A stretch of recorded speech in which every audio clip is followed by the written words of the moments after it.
I started my job at a tech startup that had one of those "we're a family" vibes where leaving at 5 p.m. sharp was somehow considered a war crime. Everyone else stayed until 7, 8, sometimes 9 p.m., even when there wasn't actual work to do. They'd just sit there refreshing emails and pretending to look busy while secretly watching Netflix on their second monitor. Me?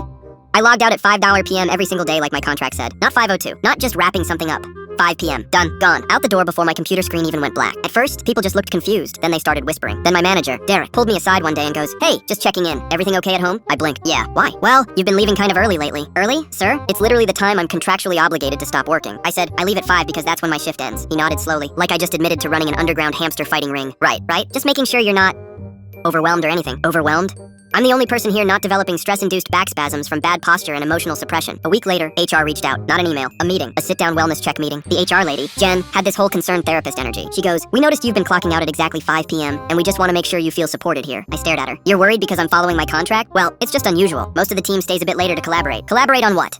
Staring at Slack and pretending the ping pong table isn't just expensive garage sale bait, I said, "I finish my work. I meet my deadlines. I leave on time. That's how jobs work." She leaned in. "Are you dealing with something personal? Family emergency? Health issue?" "Ma'am, the only emergency I have is making it home before my leftovers go bad." Then it escalated. Derek started scheduling last-minute urgent meetings at 4:55 p.m. Not because anything was urgent, just to see if I'd stay late. I didn't. I'd say, "Sorry, can't make it. I'm off the clock. Email me the notes." His face would twitch like I just insulted his ancestors. Then came the Slack message from the CEO. "Hey, saw you've been leaving at 5. Just want to check if you're feeling engaged with the team culture here." "Team culture?